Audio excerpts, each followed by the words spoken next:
I had a fiance who was 6 months pregnant, and I had a problem with drugs and alcohol, like a really bad problem. And I didn't think I had a problem.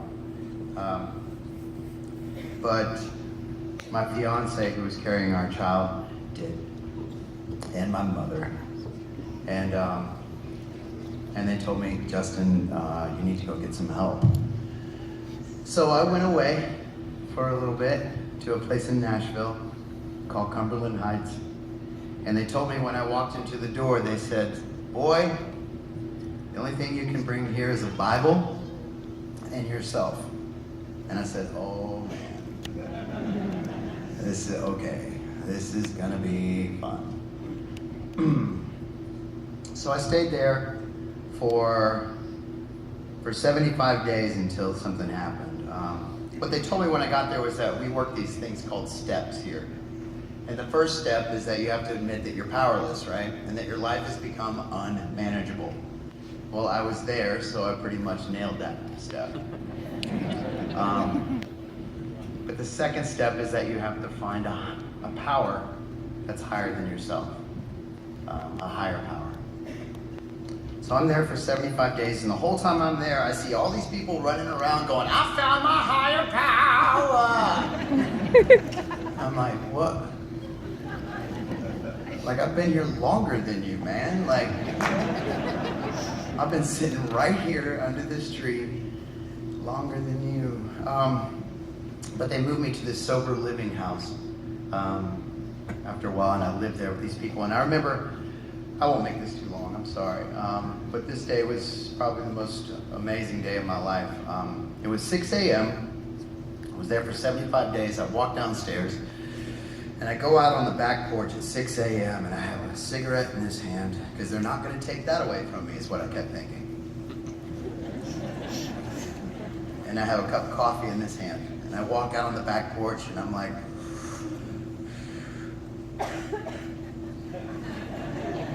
they tell me that you're up there. They tell me that if I search hard enough and I believe hard enough that you will show yourself. So I'm here to tell you that I need this. I need this. I want to be a good father. I want to be a good husband.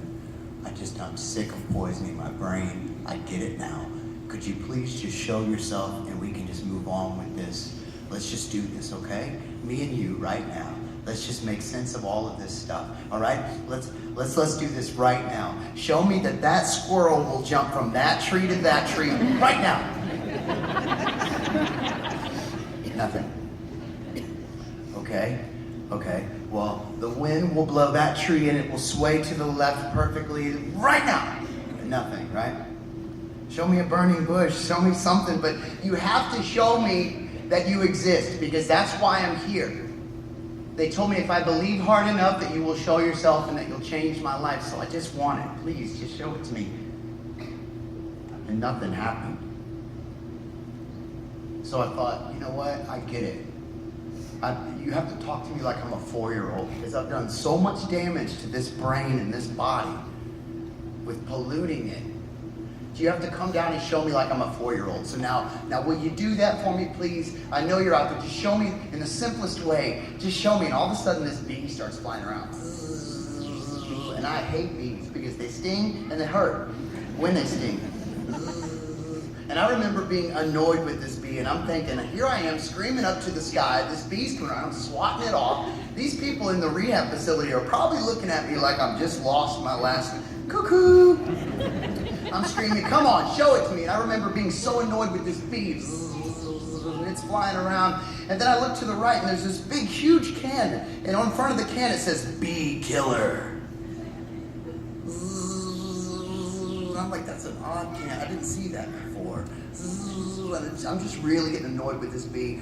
I'm sitting there trying, please just talk to me like I'm a 4-year-old. I really want this. I've got a week left here, and I've got to find you. I've got to, oh my God, stop, get away from me. And it starts circling this bee can, and circling it, and then it, boom, bounces head. Boom, it keeps hitting its head on this bee killer can. Boom, boom, and I look at this bee, and I said, what is wrong with you, man? You've seen so many of your homies die from that stuff, but still you want to do that.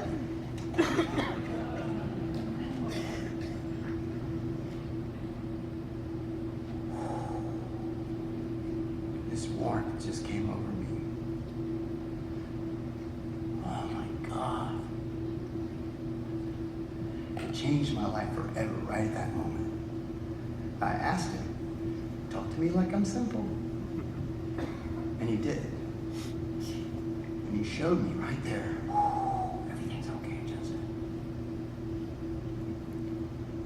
So 2 weeks later, I'm out of this rehab. I'm at home, and my beautiful fiance, she has this baby. And we name her Sadie Bell. And she hands me the baby. And I remember holding her, and she said, now Justin, that baby is never gonna have to see you the way you were